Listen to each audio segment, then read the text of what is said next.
cieux, que ton nom soit sanctifié.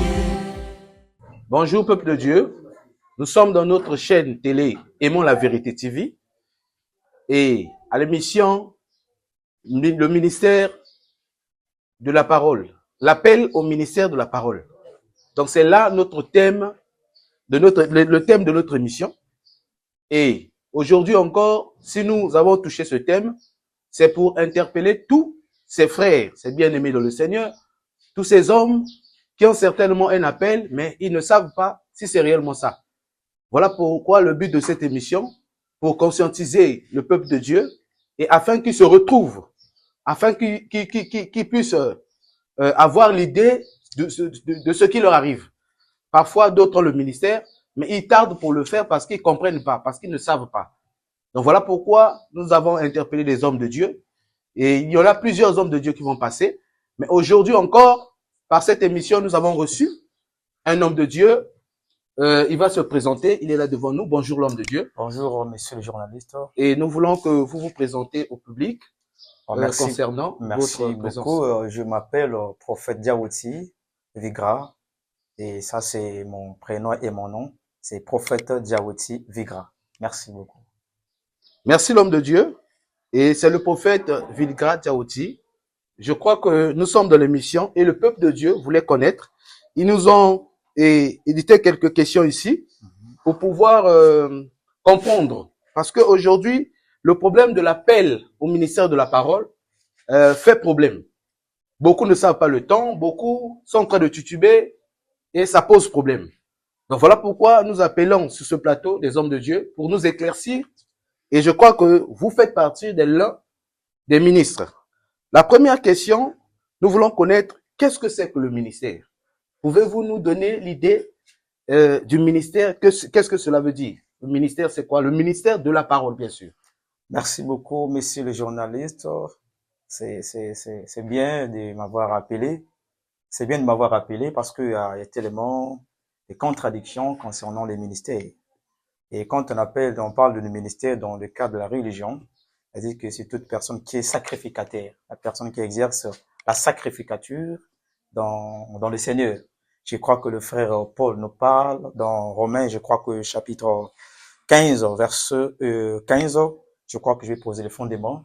Moi, souvent, toujours, je parle dans les Écritures. Dans Il n'y a Romains, pas de chapitre problème. 15, Le prophète va nous lire le frère un verset Paul biblique parle d'une chose très importante pour ici. identifier ce qu'il est en train de dire. Le frère Paul dit ceci dans Romains chapitre 15, verset 15, ça s'est dit, et je vous, si cependant écrit assez ardemment par endroits comme pour raviver vos souvenirs, en vertu de la grâce que Dieu m'a faite, d'être un officiant du Christ Jésus auprès des païens ministres de l'évangile de Dieu. Donc, on comprend déjà qu'un ministère, c'est-à-dire que c'est le ministre de l'évangile qui exerce la sacrificature.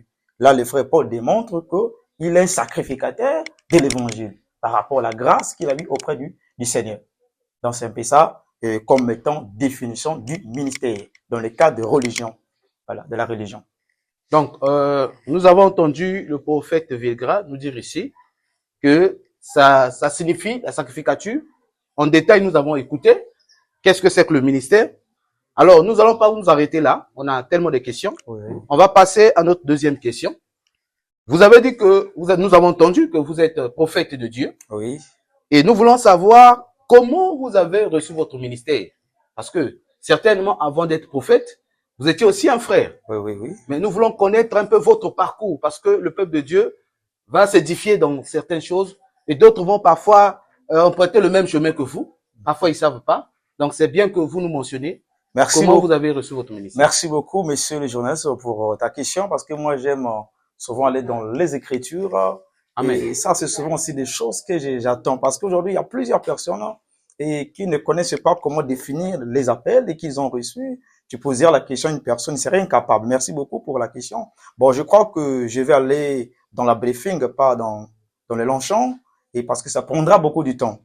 Et je crois que j'étais païen aussi, comme tu viens de le dire.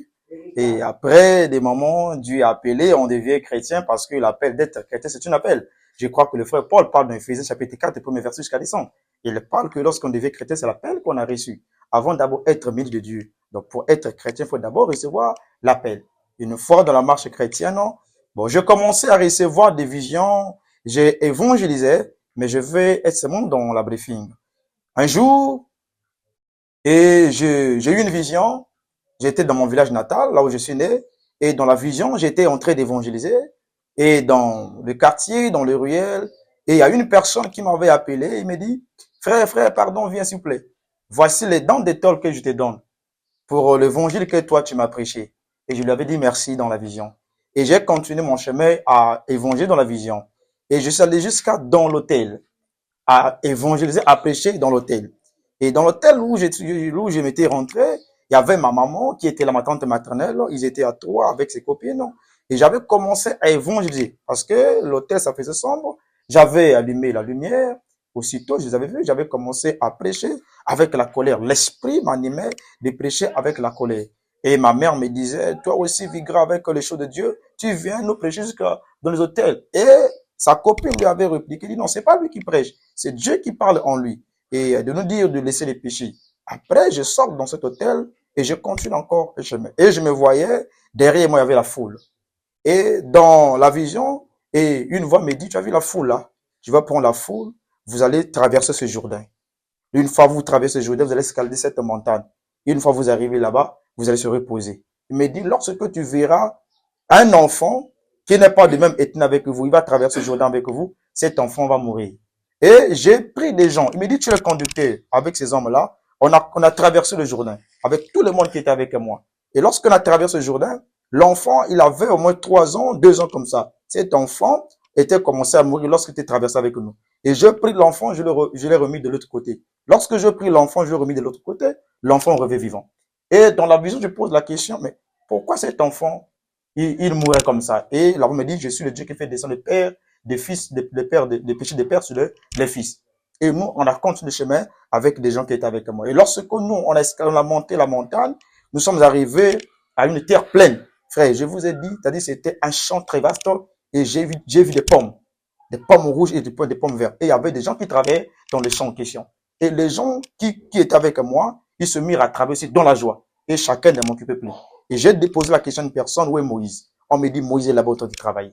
Et je m'avançais. Et lorsque cette personne tourne, qui était comme Moïse, il avait vêtu des vêtements blancs. Et lorsque je me réveille, c'était la vision et je pleurais. Et lorsque je prie, la voix me dit, et je te parlais comme je parlais avec Moïse, mon serviteur, bouche à bouche. Et c'était ça, comme ça j'avais reçu la paix. Et je crois que si c'est biblique, je peux aussi poser les fondements concernant le passage dans le Jourdain. C'est ça. J'ai été appelé comme Moïse, ce que nous avons entendu de nos oreilles. Et je crois que, est-ce qu'il y a d'autres visions que vous pouvez ajouter à cela par rapport à votre appel ou cela suffit pour... Non, il y en a beaucoup. Il y en a beaucoup. Si on se met à, en tout cas, parler, on va arriver jusqu'à demain. En tout cas, j'ai eu pas mal de visions extraordinaires, comme étant ces gens dans l'Apocalypse. Voilà. Et moi, je voyais des chevaux détachetés. Moi, j'ai beaucoup de choses. Parce que c'est dans le but de conscientiser ceux qui ont ces choses-là, mais parfois ils sont dans l'ignorance de savoir que ce qui m'arrive, est-ce que c'est un appel? Est-ce que c'est juste une prophétie? Est-ce qu'on m'appelle? C'est un rêve, ça s'arrête là? Ou bien c'est le Seigneur qui m'appelle? Non. Donc on a besoin surtout de vos, et surtout maintenant, oui, il y avait, quand Dieu m'avait appelé, une fois j'ai eu une vision et j'étais dans un salon de coiffure et j'ai entendu la voix me dire, sors dans ce salon-là. Et lorsque je sors, c'était mon petit frère qui coiffait dans ce salon. Lorsque je sors, il dit que je vais te parler. Et lorsque je sors dans ce salon, je me réveille. Et lorsque c'était 1 heure, je commence à prier. Dieu me dit, tu prêcheras la repentance. Tu prêcheras la repentance, c'est moi qui te parle. Et lorsque je me suis sorti dans cet état de la prière, et je disais, mon petit frère, écoute, est-ce que moi je veux commencer seulement à prêcher la repentance? Et je pensais, c'était le thème qu'on m'avait donné, que je commencerais à prêcher. Or, que l'Éternel m'a donné ce message de la repentance, de ramener le peuple de Dieu vers Dieu. Donc, j'ai vu pas mal de choses, j'ai entendu pas mal la voix de Dieu. Donc, je crois que nous avons entendu aussi, on a entendu plusieurs exemples concernant votre appel. Et nous voulons continuer dans nos rubriques de questions. Sinon, je crois que le peuple de Dieu a entendu ce que vous avez dit, parce que c'est ça vraiment que nous avons besoin. Est-ce que votre appel au ministère de la parole peut être identifié dans la parole de Dieu? Très bien. Parce que toutefois, nous les chrétiens ou le peuple de Dieu, nous sommes appelés à s'identifier dans la parole de Dieu. Est-ce que vous pouvez nous identifier ou vous pouvez identifier votre ministère de la parole conformément à la Bible qui est devant nous?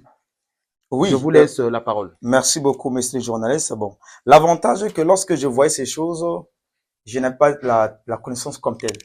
Mhm. Et je ne savais pas que ce que je voyais, c'était aussi biblique. Amen. C'était après, bien et bien, quand je méditais, et je voyais que ma vision, ça s'accordait. Voyez-vous? Je voyais que ça s'accordait. Alors, par exemple, dans Josué, chapitre 1, concernant le passage dans le Jourdain. Écoutez ce que dit, d'abord la Bible ici, il dit, après la mort de Moïse, serviteur de l'Éternel parla à Josué, fils de Nun, auxiliaire de Moïse. Et lui dit, Moïse, mon serviteur, est mort, maintenant debout, passe le Jourdain, que voici, toi et tout ce peuple, vers le pays que je leur donne en Israël. Et dans ma vision, tu m'avais dit, prends ce peuple comme étant les enfants d'Israël. Vous traversez ces Jourdains. Et je te parlerai bouche à bouche, comme je parle avec Moïse. Voilà le fondement de mon appel. En tout cas, nous avons vu qu'on parle là de Jourdain aussi. Oui.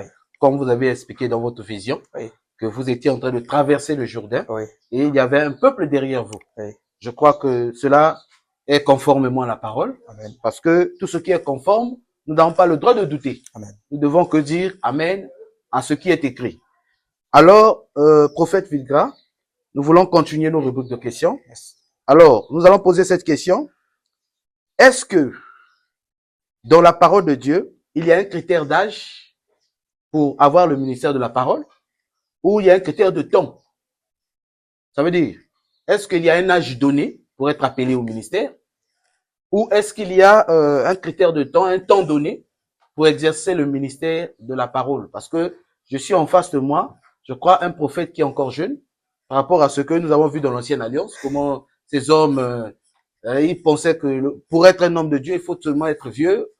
Mais je vois là devant moi un jeune prophète. Merci beaucoup, monsieur le journaliste.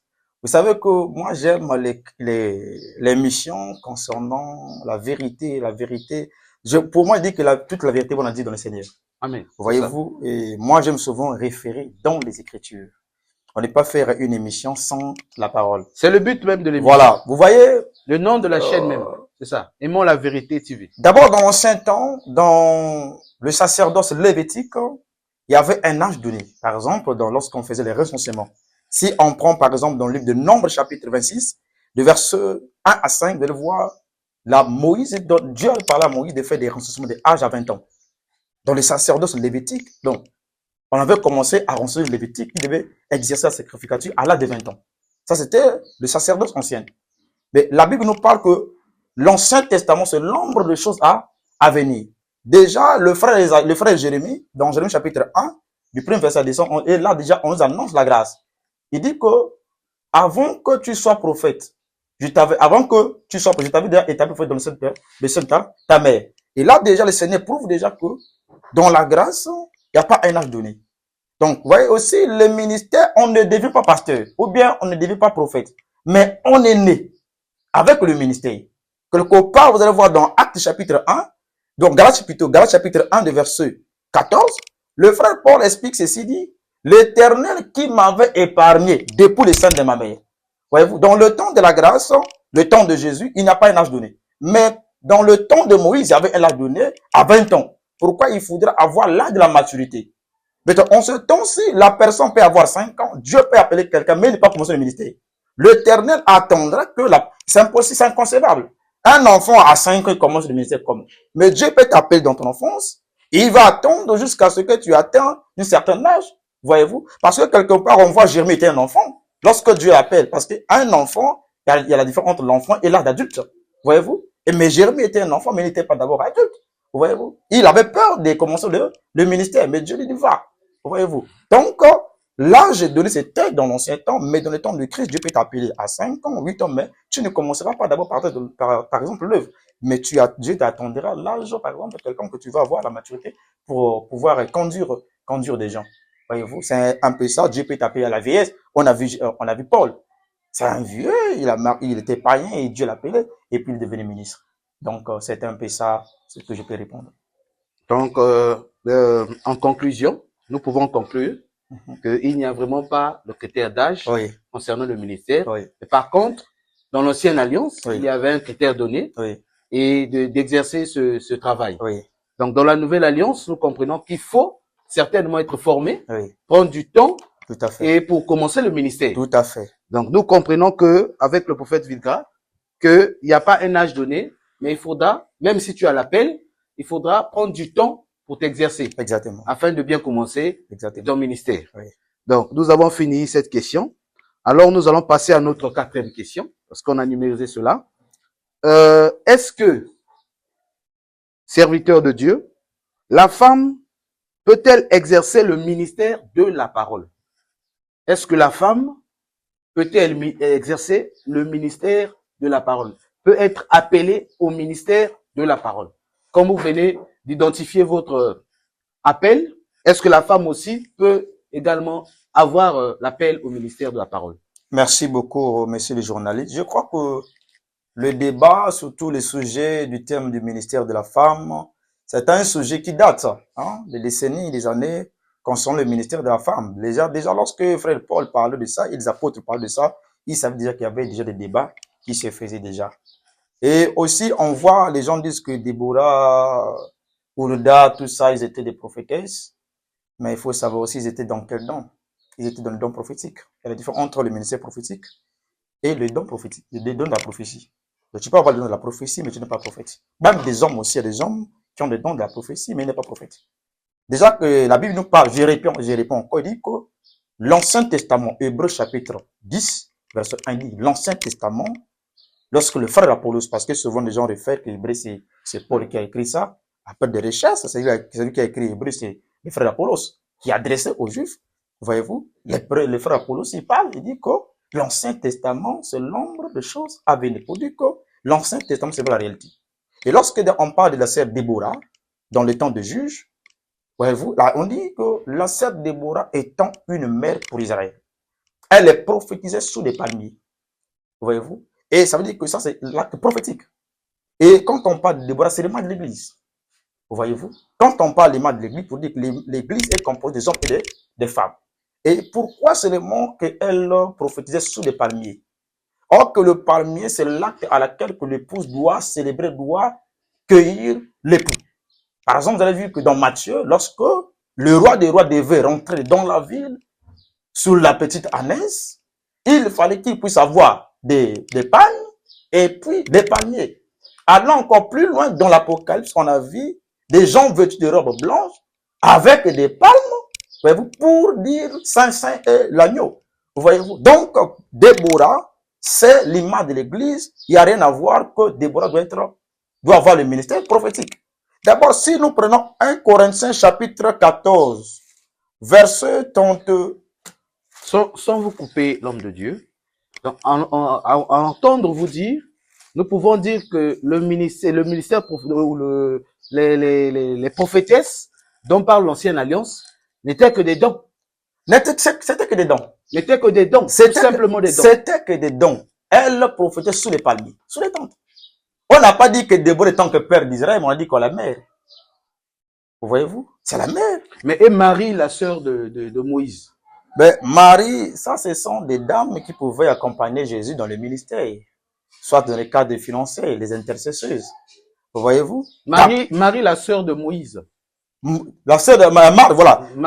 Myriam. C'est dans le même cadre. Dans le cadre de la prophétie. Dans le même cadre. Parce que dans la sacrificature, dans le cadre lévitique, il n'y a pas de femmes qui ont exercé la sacrificature.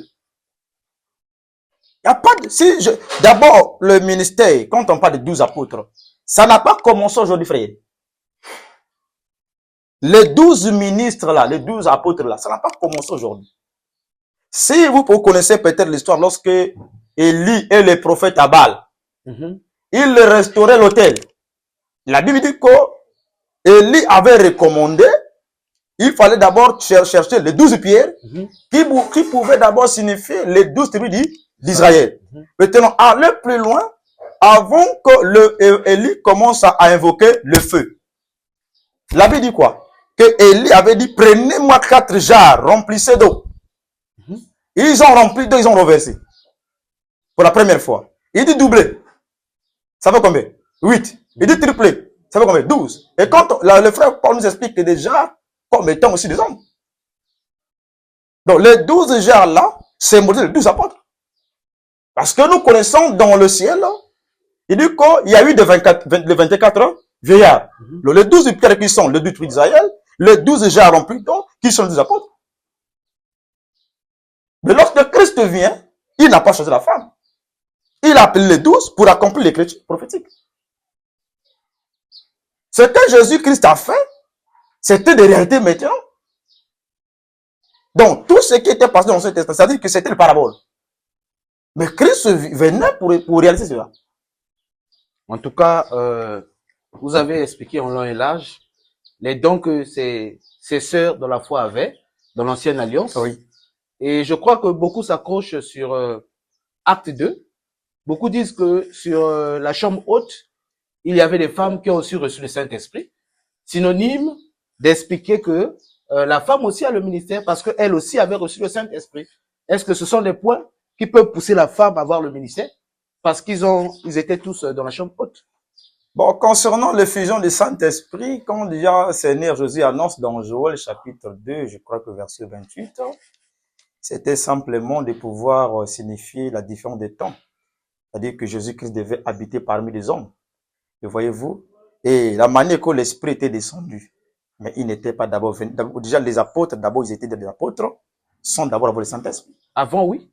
Avant, oui. Sans d'abord avoir le Saint-Esprit. Donc, le Saint-Esprit était venu. Donc, Christ devait habiter parmi les hommes, annoncer qu'il doit être avec des hommes après son départ, après son enlèvement. Mais ça ne montre pas que la femme doit être ministre. Ouais. Si ça montre que la femme doit être ministre, mais pourquoi le frère Paul a dit que la femme ne peut pas parler? Frère, je te dis ceci, monsieur le journaliste. Aucun homme de Dieu ne peut pas contredire les apôtres. Le frère Paul dit dans 2 Corinthiens chapitre 12, il dit, il était ravi au 3e siècle, il a entendu des choses ineffables dont un homme ne peut pas entendre. Le frère Paul, il parle de lui-même. Donc, il a entendu des choses qu'un homme ne peut entendre. Mais lui, il a entendu ça. Il dit ceci, frère. Excusez-moi, je pose le fondement. Dans 1 Corinthiens chapitre 14. Disons pour bien... Je prends d'abord verset 33. Après, je vais sauter, je vais prendre le verset 36. Il dit ceci. Car Dieu n'est pas un Dieu de désordre, mais de paix comme dans toutes les églises. Que les femmes se taisent dans les assemblées. Ça, c'est 1 Corinthiens chapitre 14, verset 33. Je prends maintenant verset 36. Il dit ceci. Si quelqu'un croit être un prophète ou inspiré par l'Esprit, qu'il reconnaît ce que je vous ai écrit, un recommandement du Seigneur. S'il ignore, c'est qu'il est ignoré. Il a bien dit encore dans verset 35, il dit ceci. Si elles veulent s'instruire sur quelques points, qu'elles interrogent leur mari à la maison. Là, il a fait ça à l'allusion avec la loi. Après, il dit ceci. Car il est inconvénient pour une femme de parler dans une église. Il dit, il est inconvénient pour une femme de parler dans une église. Donc, serviteur de Dieu, comme nous sommes dans une émission, on est derrière le temps. Alors, dis-nous par un mot. Par un mot, est-ce que la femme n'a pas le ministère? Parce que dans vos détails, nous comprenons, mais nous voulons que vous soyez direct. Papa, je suis direct. Moi, je ne parlerai pas d'après moi. Je parle d'après les Écritures. Oui. L'ange des nations. La frère Paul dit que Dieu m'a envoyé vers les nations pour apporter la lumière. Je réfère aux Écritures. Quand on dit que c'est inconvénient pour une femme de parler dans une église, pour dire que la femme n'a pas le ministère. Toute femme qui prêche quelque part, il prend l'évangile de Paul. Il prêche quelque part. Il condamne, dit que c'est l'antichrist. Tu ne peux pas prendre d'autres choses dans le positif, d'autres choses tu prends dans le négatif. Non. Pour vos intérêts. Le frère Paul dit ceci. Si un ange descend du ciel, il vous prêche un autre évangile. Au contraire à ce que nous vous avons prêché. Qu'il soit anathème. Qu'il soit maudit, oui. Voyez-vous. Pour dire que tout homme qui permet que la femme prêche, ou bien toute femme qui prêche par l'audace, tout ça, ils sont anathèmes. Donc, un message, l'homme de Dieu, pour ces ministres-là qui lèvent des femmes au rang du ministère de la parole. Moi, je crois déjà que j'annonce déjà le message, même un défi, sans être contredit, sans avoir peur d'être contredit. Tout ministre qui permet que la femme prêche, il n'a pas dû. Il doit repentir. Ou soit l'erreur, il doit chercher à avoir la connaissance. Il doit se repentir. Il doit se repentir. Voilà, Nous avons entendu le prophète Vilca être clair là-dessus. Alors, prophète Vega, nous allons continuer parce qu'il nous reste quelques questions. Nous allons entamer